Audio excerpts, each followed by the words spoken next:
Nama saya Yunus, saya di Full Gospel ini sudah sekitar 7 tahunan di Pelangi Chapter. Tidak ada jabatan, tetapi ya banyak keluyuran di sana sini ya. Saya ikut juga di doa Getsemani setiap hari Rabu pagi, Kamis pagi selalu ikut.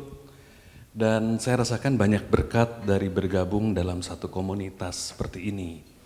Saat kita lemah, kita dikuatkan oleh teman-teman ya. Dan terakhir ini saat saya bergabung dengan doa Getsemani, saya mendapat tantangan-tantangan yang dirasakan adalah bahwa dengan bergabung pada kelompok ini, hari demi hari ada satu pertumbuhan rohani ya, yang saya rasakan.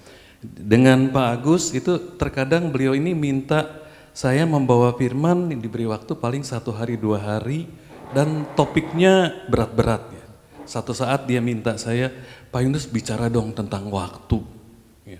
Lalu saya masuk ke dalam bahasan waktu ini, pertama saya bilang apa yang harus saya bicarakan tentang waktu ya.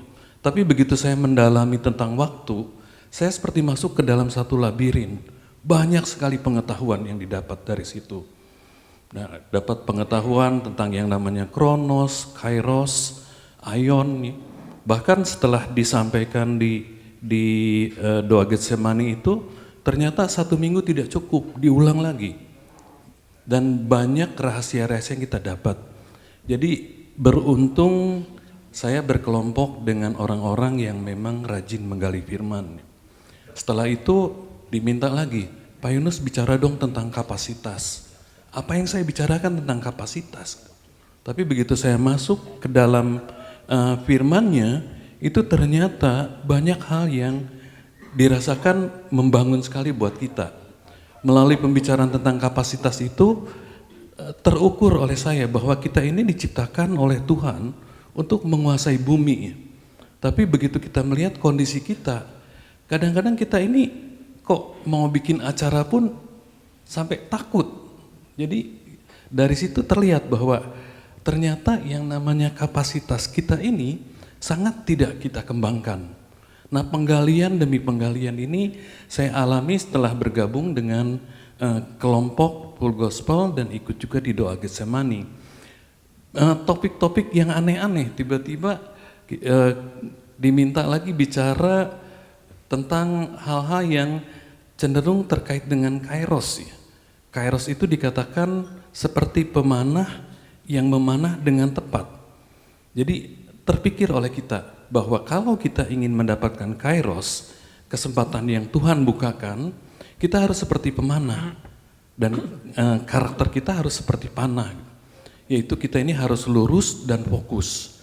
Jadi melalui pendalaman-pendalaman ini banyak hal yang seharusnya kita pelajari ya, yang terlewatkan itu bisa tergali. Jadi saya menekankan kepada teman-teman untuk tidak meninggalkan komunitas. Bahkan saya katakan kalau hanya ikut di member meeting kita nggak dapat banyak. Ikutlah di acara-acara lain kalau pagi, karena di sana itu kita benar-benar mendapat satu wahana ya, pembelajaran. Dan yang saya saksikan adalah bahwa semakin kita ikut dengan kelompok ini, tantangannya semakin besar, semakin besar. Pertama kita merasa bahwa aduh, saya bicara di depan orang-orang sekali Pak Agus, Pak Heriadi, teman-teman yang lain ya. Apakah saya bisa, apakah saya mampu? Tetapi ternyata muncullah yang namanya hikmat. Yaitu saat kita merenungkan firman itu seperti mengalir. Jadi begitu baca ayat ini bisa kita ingat. Dan ini membimbing kita, mengarahkan kita. Jadi berkomunitas sangatlah sehat. Ya. Daripada kita berkomunitas di tempat lain, bergabunglah dengan tim kita, Full Gospel, bergabunglah dengan tim-tim doa. Zoom itu sangat membantu. Kami bangun pagi ditantang dengan beberapa teman-teman. Kalau Tuhan Yesus itu berdoa di pagi buta. Pagi buta berarti bukan jam 5, jam 3. Dan itu ya akhirnya kita buktikan. Lalu setelah terbiasa dengan jam 3, kita ini setiap pagi tidak perlu pakai wecker, tidur jam 12, tetap jam 3 bangun. Mengapa? Karena kita diingatkan oleh tubuh kita ya. Dan Tuhan, roh yang ada di dalam kita mengingatkan supaya kita ini bisa benar-benar menyatu dengan Tuhan. Topik yang terakhir saya bawa itu sangat berat. Pak Agus katakan, Pak Yunus bicara tentang karakter Tuhan dan bagaimana kita memiliki karakter Yesus. Saya bilang butuh waktu Pak. Iya. Lalu hari Selasa dia bilang, Pak Yunus buat besok belum ada pembicara. Pak Yunus bicara deh tentang karakter Tuhan. Jadi saya akhirnya berbicara tentang memiliki karakter Tuhan. Karena perintahnya adalah hendaklah kamu dalam hidupmu menerapkan pikiran dan perasaan yang ada dalam Kristus Yesus. Lalu bagaimana kita menerapkan? Nah ternyata begitu masuk ke dalam topik ini sangat menarik ya. Karakter Yesus itu seperti apa lalu dibandingkan dengan karakter kita. Dari situ saya mendapatkan bahwa aduh kita ini dangkal banget. Pikiran Tuhan itu seperti langit, kita seperti bumi. Lalu apa yang terjadi? Kita yang masih seperti bumi ini terkadang sombong. Terkadang kita merasa kita ini sudah levelnya tinggi, padahal kita ini sangat rendah di bawah. Dari situlah terbuka wawasan lagi, bahwa kita ini benar-benar harus banyak belajar, harus mengenal cara berpikir Tuhan Yesus. Tuhan Yesus tidak mungkin berpikir tentang merokok. Tuhan Yesus tidak mungkin berpikir tentang nonton film porno. Itu yang ternyata di antara kita masih ada yang melakukan hal-hal seperti itu.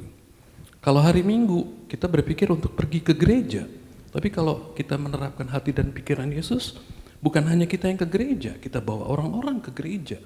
Bahkan kita yang menjadi gereja. Ya, setuju ya? Setuju. Jadi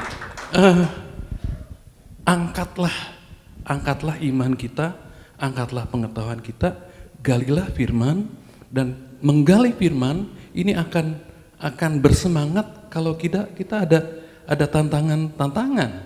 Kalau kita menantang diri kita sendiri.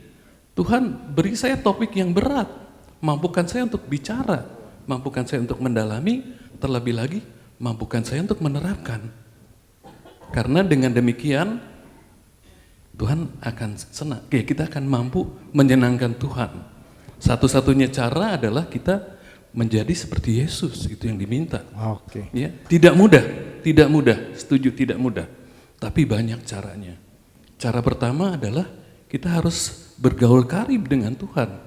Bagaimana saya mengatakan saya kenal Yesus kalau saya tidak ada waktu, tidak pernah sediakan waktu buat Tuhan. Berapa jam per hari kita sediakan waktu untuk Tuhan? Kalau berdoa saja hanya 5 menit, jangan harap kenal Tuhan. Jadi kita mengupayakan untuk lebih dan lebih. Kalau kita sudah merasa dekat dengan Tuhan, doa 1 jam itu tidak lama. Amin, betul. Oke.